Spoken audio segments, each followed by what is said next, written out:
Say hello. Hi. Say hi. Hello. Hey everyone, welcome back to my channel. So today's video is going to be all about the FTO process. And what is FTO?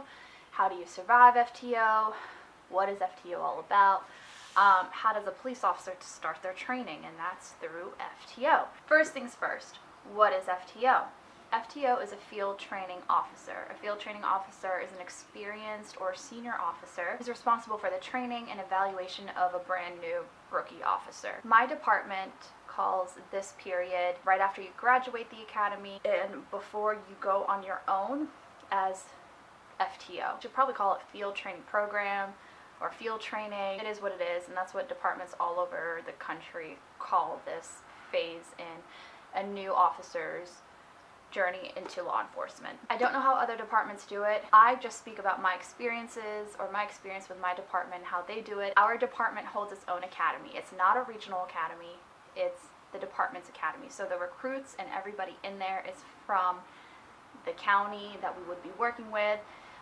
So they have their own academy, and after 8.5 months, then it's 4 stages of FTO. Stage 1 lasted 9 days, 9 working days or 2.5 weeks, and I worked a morning shift in the north end of our county, and that was from 7 a.m. to 7 p.m. So second stage, I also worked day shift in the south end of the county, and that was from 6 a.m. to 6 p.m.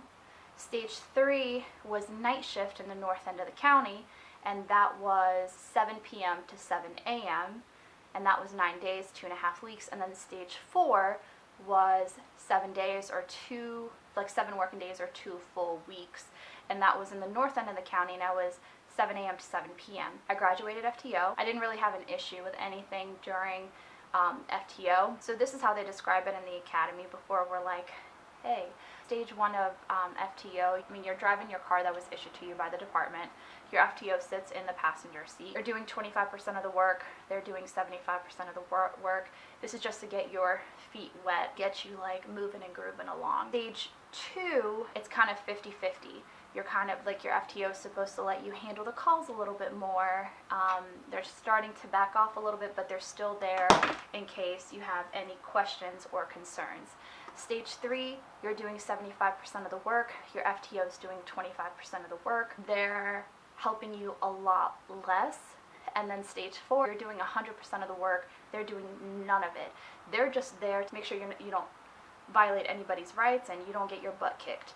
Pretty much it. From day 1 of FTO, you're in control and you start getting dispatched to calls. Stage 1 is where you're going to get dispatched to every single call, regardless of whether you've been to a motor vehicle accident like 5 or 10 times during your stage. You're still gonna go over and over and over again. Domestics, sexual assaults, alarm calls, like constantly you're just going, and the whole purpose is to get you familiarized, A, with the location that you're working, and B, with the calls. That starts to taper off later on in the stages. So stage 2, it's going to be roughly the same, where you're going to get dispatched, or you're going to be taking a lot of the calls from the other officers, just so you get familiarized again with a bunch of different calls. Stage 3, it's a little bit different.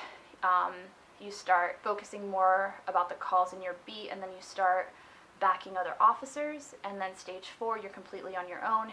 You get dispatched to calls. It's like you're completely autonomous on your own, but you still have your FTO sitting next to you, grading you, evaluating you, and making sure that you can handle the job. So during my FTO, I was assigned 4 FTOs. So stage 1 I had one, stage 2 I had another one, stage 3, of course, and then stage 4. They were all different, all had different experiences, different times in the department, different personalities, different ways that they like to do things. So that was really good in terms of me learning different ways to do the job, what I like from one FTO, what I didn't necessarily like from another. So that was a really good opportunity. So after every shift, my FTO would have to fill out an evaluation of me, essentially. You're scored on a 1 to 5 every single day, and it's report writing, driving, it's interactions with citizens, interactions with minors, interactions with community, traffic stop proficiency, officer safety is a huge thing, how you handled yourself under stress, how was your problem solving and decision making. So your most acceptable performance of the day, and then they talk about your least least acceptable performance of the day. So it's very, very thorough, but it's pretty much standard as far as like, they also graded you on policies, they quizzed you on laws. So it wasn't easy, but after 8.5 months of the academy, you should know a thing or two. But yeah, so that's pretty much the FTO process in a nutshell. But I hope you guys enjoyed this video. If you did, please give it a thumbs up and let me know in the comments below any questions or concerns that you have. Until next time, bye.